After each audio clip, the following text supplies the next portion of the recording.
இப்படிலாம் நம்மளை ஏமாத்திடுவாங்க, கொஞ்சம் உஷாராக இருக்கணும், கொஞ்சம் கேர்ஃபுல்லாக இருக்கணும்னு சொல்லி நம்ம சில விஷயங்களை செய்வோம். நீங்களும் நானும் நம்ம எல்லாருமே சேர்த்து சொல்கிறேன். இப்படிலாம் பண்ணால் ஏமாத்திடுவாங்கன்னு சொல்லி நம்ம ஜாக்கிரதையாக சில விஷயங்களை செய்யும் போது நம்மளை ஏமாத்தினா இப்படி இருக்கும்.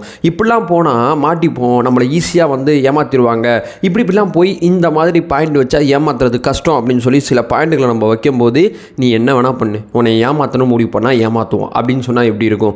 விஜயகாந்த் அவர்களோட மைத்துனரான சுதீஷ் அவர்கள் விஷயத்தில் இதுதான் முழுக்க முழுக்க நடந்திருக்கு. அவங்களோட மனைவி உட்பட அவங்களோட குடும்பம் எந்த விஷயத்தினால பாதிக்கப்பட்டிருக்குன்னா, இப்போ நம்ம பேச போகிற இந்த சம்பவத்தினால பாதிக்கப்பட்டிருக்கு. பெரிய லெவலில் புகார் கொடுத்து 2 பேர் தூக்கி ஜெயிலில் போட்டாலும் இந்த மாதிரி புகார், இந்த மாதிரி பிரச்சனைகள்லாம் வெளியே கொண்டு வரலனா இந்த மாதிரி நீங்களும் நானும் ஏமாற்றப்படுறதுக்கு நிறைய வாய்ப்பு இருக்குது. இந்த செய்தியை நம்ம முழுக்க நமக்காண்டி தெரிஞ்சுப்போம். உற்சாக வணக்கங்கள், வாங்க பதிவுக்குள்ளே போகலாம். முதல் விஷயம் மக்களே, விஜயகாந்த் அவர்களோட மைத்துனரான சுதீஷ் இருக்கார்ல, அவரோட மனைவி பேர் வந்து பூர்ணஜோதி அப்படிங்கிறது அவங்களோட பேர். சுதீஷும் அவங்களோட மனைவி பூர்ணஜோதியும் என்ன பண்ணுறாங்கன்னா, சென்னை மாயவரம் மெயின் ரோட்டில் இவங்களுக்கு சொந்தமான 2.10 ஏக்கர் நிலம் இருக்குது. இந்த நிலம் சும்மா இருக்குது, விற்க வேணாம், ஆனால் அந்த நிலத்தை பயன்படுத்தணும். எப்படி பயன்படுத்தலாம் அப்படின்னு சொல்லி இவங்க சிந்திக்கிறாங்க. ஏன்னா சுதீஷ் அப்படிங்கிற ஒருத்தர் பல தொழில்கள் பண்ணுறாரு. விஜயகாந்த் அவர்களோட மைத்துனர் அப்படிங்கிற அடையாளத்தை தாண்டி இவருக்கும் வந்து தொழில் ரீதியாக சில அடையாளங்கள் இருக்குது. இவர் ஆக்சுவலாக பார்த்தீங்கன்னா முன்னாள் எம்எல்ஏவாகவும் இருந்தவர், கள்ளக்குறிச்சியில் எம்பி எலெக்ஷனில் நின்று தோற்று போனவர். ஸோ இவ்வளவு செல்வாக்கு இருக்கக்கூடிய ஒருத்தரையே இப்படி தொட்டிருக்காங்க அப்படிங்கிறது தான் எனக்கு ரொம்ப ஆச்சரியமாக இருக்குது.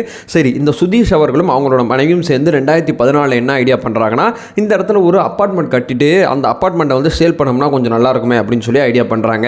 சரி, யாரை வச்சு அப்பார்ட்மெண்ட் கட்டலாம் அப்படின்னு சொல்லி இவங்க திட்டமிடும் போது லோகா பில்டர்ஸ் அப்படிங்கிற ஒரு பில்டர்ஸை பிடிக்கிறாங்க. இந்த பில்டர்ஸோட உரிமையாளர் யாருன்னு சொல்லி கேட்டிங்கன்னா சந்தோஷ் சர்மா அப்படிங்கிறது இவரோட பேர். இவருக்கு வந்து ஒரு உதவியாளர் இருக்கார், அவரோட பேர் வந்து சாகர் அப்படிங்கிறது உதவியாளர். இவங்க 2 பேர் சேர்ந்து இந்த நிறுவனமும் விஜயகாந்த் அவரோட மைத்துனரான சுதீஷ் அவர்களும் சேர்ந்து என்ன ஒப்பந்தம் போடுறாங்கன்னா, முழுக்க இங்கே வந்து 250 அப்பார்ட்மெண்ட் கட்டுறோம், அதாவது 250 வீடு கட்டுறோம். இந்த 250 வீட்டில் இந்த பில்டிங்கோட ஓனராக, அதாவது இந்த நிலத்தின் ஓனராக இருக்கிற எனக்கு 78 பில்டிங்கை கொடுத்துருங்க, மிச்சது நீங்கள் பார்த்து சேல் பண்ணிங்க அப்படின்னு சொல்லி ஒப்பந்தம் பண்ணுறாங்க.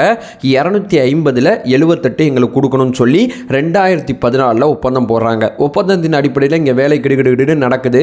அப்பார்ட்மெண்ட்டுகள் முழுமையாக கட்டப்படுது. அப்பார்ட்மெண்ட்கள் கட்டி அந்த சேல்ஸ் அப்படிங்கிற ஒரு ஏரியா வரும் பார்த்தீங்களா, 250 பில்டிங்கில் இவங்க என்ன பண்ணியிருக்காங்கன்னா வெறும் 48 பில்டிங் மட்டும்தான் இவங்களுக்கு கொடுத்துருக்காங்க.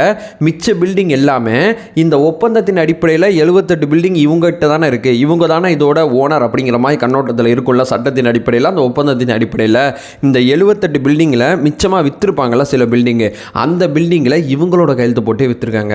ஸோ 78 உங்களுது, அதை நான் வந்து உங்கள் அனுமதி இல்லாமல் விற்க முடியாது, உங்கள் அனுமதி நீங்கள் தரமாட்டீங்க, ஏன்னா நீங்கள் வேறு சில பேர்கிட்ட சேல் பண்ணுவீங்க.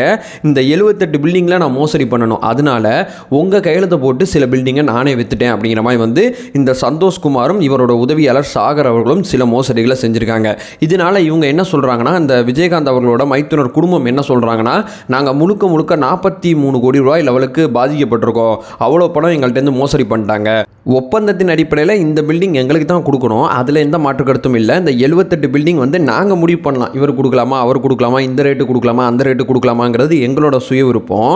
இந்த 250 பில்டிங்கில் மிச்ச பில்டிங்கை அவங்க விற்றுருந்தாங்கன்னா எந்த விதமான தவறும் கிடையாது. அந்த 78 பில்டிங் வந்து இவங்களோடது, இவங்க பில்டிங்கை விட்டுட்டு மற்ற பில்டிங் அத்தனையுமே அவங்க விற்றுருந்தாங்கன்னா எந்த விதமான தவறும் கிடையாது, அது அவங்களோட பிஸ்னஸ், அது அவங்களோட உரிமை அப்படின்னு கூட நம்ம விட்டுடலாம். இந்த 78 பில்டிங்கை விற்கணும்னு முடிவு பண்ணிட்டாங்க. விற்கப்பட்ட பில்டிங்கில் இந்த பில்டிங்கோட ஓனராக சட்டத்தின் அடிப்படையில், இந்த ஒப்பந்தத்தின் அடிப்படையில் இருக்கக்கூடிய இவங்க கையெழுத்து போட்டு போலியாக போட்டு இந்த பில்டிங்கை விற்றுருக்காங்க. அதுக்கப்புறம் இவங்க நாலேஜுக்கு இந்த விஷயம் வரும்போது தான் தாங்கள் ஏமாற்றப்பட்டோம் அப்படிங்கிற விஷயத்தை இந்த குடும்பம் உணர்ந்திருக்கு. அதுக்கப்புறம் போலீஸ் கம்ப்ளைண்ட் கொடுத்துருக்காங்க. போலீஸ் வந்து இவங்களை வந்து குற்றச்சாட்டோட பின்னணியை முழுசாக பார்த்துருக்காங்க. பார்த்துட்டு இவங்களை கைது பண்ணிட்டாங்க. பூந்தமல்லி கோர்ட்டில் 2 பேரும் ஆஜர் பண்ணாங்க. ஆஜர் பண்ணி இன்றைக்கி வந்து ஜெயிலில் அடைச்சிட்டாங்க. தொடர்ச்சியாக இவங்க மேலே வழக்கு நடத்தப்பட இருக்குது. ஸோ ஒரு செல்வாக்கு மிக்க குடும்பத்தில் இருக்கக்கூடிய நபர்களையே எப்படி ஏமாத்துறாங்கன்னு பாருங்களேன். ஸோ தொடர் விசாரணையில் பார்த்தீங்கன்னா இவங்க 220 பேர்கிட்ட கிட்டத்தட்ட 170 கோடி ரூபாய் வசூல் பண்ணியிருக்காங்க அப்படிங்கிற விஷயம் தெரிய வருது. ஸோ இந்த 250 பில்டிங்கும் எங்களோட வீடுன்னு சொல்லி எங்கேயோ ஒரு கனவுல உட்காந்துட்டு இருப்பாங்களா ஒவ்வொரு குடும்பமும், அந்த ஒவ்வொரு குடும்பத்துக்கும் இப்போ என்ன சிந்தனையில் ஓடும், ஐயோ பில்டிங் ஓனர் அரெஸ்ட் பண்ணிட்டாங்களே, நமக்கு வீடு கிடைக்குமா கிடைக்காதா, என்ன ஆகும், என்ன செய்வோம், என்ன செய்கிறது, இந்த மாதிரி பலவிதமான சிந்தனைகள் மேலே போகும். அதை தாண்டி பார்த்தீங்கன்னா இந்த கோபம் முழுக்க வந்து சுதீஷ் அவரோட குடும்பத்தின் மேலே வரும். இவங்க தான் மோசடி பண்ணுற மாதிரி ஒரு பிம்பம் கட்டமைக்க இந்த அரசியல்வாதிகள் சில நேரத்தில் முயற்சி பண்ணுறதுக்கும் வாய்ப்பு இருக்குது. ஸோ இந்த மோசடியானது தமிழக அரசியல் களத்தில் மிகப்பெரிய பூதாகரமாக ஆகிறதும் ஆகாதும் இங்கே இங்கே இருக்கக்கூடிய அரசியல் கட்சியை மையமாக வச்சு தான் இருக்குது அப்படிங்கிற விஷயத்தை சொல்லிட்டு இந்த வீடியோ என் பண்ணிக்கிறேன். ஸோ இந்த போலி கையெழுத்து 220 பேர்ட்ட இவங்க வாங்கின 170 கோடி பணம் அப்படிங்கிறது இந்த செய்தியை பார்க்கும்போது ரொம்ப ரொம்ப அதிர்ச்சியாக இருந்துச்சு. ஸோ இது சார்ந்த கருத்துக்களை இந்த வீடியோ கீழே நீங்கள் ஷேர் பண்ணுங்கள். உங்களோட கருத்துக்களை நான் நிச்சயமாக பார்த்துட்டு இருப்பேன். அதை சொல்லிட்டு வீடியோ என் பண்ணிக்கிறேன். நம்ம சேனலை ஃபர்தராக ஃபாலோ பண்ணிங்கன்னா பொலிட்டிக்கல் ரீதியாக பல்வேறு விஷயங்களை பற்றி நம்ம பேசிகிட்டு இருக்கோம். அதை சொல்லிட்டு வீடியோ என் பண்ணிக்கிறேன். நம்மளோட ஒரே நோக்கம் அறியாமை அகற்ற வேண்டும், அறியாமை அகற்றப்பட வேண்டும். Thank you so much.